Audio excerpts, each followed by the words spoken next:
এক জঙ্গলে অনেকগুলো প্রাণী বাস করত। তারা বেশ ভালোই ছিল, কিন্তু এক বাঘ এসে সবার সুখ নষ্ট করে দিল। এই জঙ্গলে আমার চেয়ে শক্তিশালী কেউ নেই। আমি যাকে ইচ্ছে করব তাকেই খাব। আজ কিছুই জুটছে না কেন? অধীরে ক্ষুধার জ্বালায় আমার পেট জ্বলে যাচ্ছে। আজকে যাকেই পাবো তাকে চিবিয়া খাবো। যাই হোক, একটা খাবার পেয়ে গেলাম। আজ এই শিয়ালকে চিবিয়ে খাবো।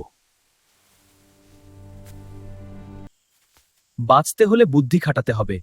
এই বাঘকে বোকা বানাতেই হবে, না হলে আমাকে খেয়ে ফেলবে। এই শিয়াল তোকে এখন খাবো। মহারাজ, আমাকে খেলে আপনার বিপদ হবে। আমার আবার কিসের বিপদ হবে? এই শিয়াল, তুই একটু খুলে বলতো কিসের বিপদ? আজ থেকে আমি এই বনের রাজা।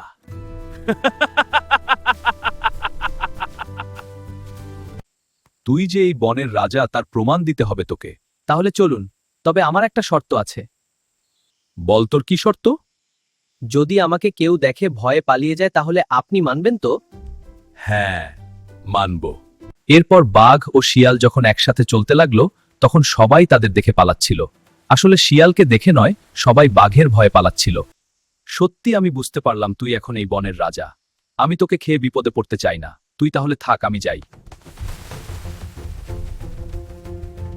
তাক ধিনা ধিন ধিন, আজকে খুশির দিন, বাঘ মামা ভয় পেয়েছে মোদের খুশির দিন।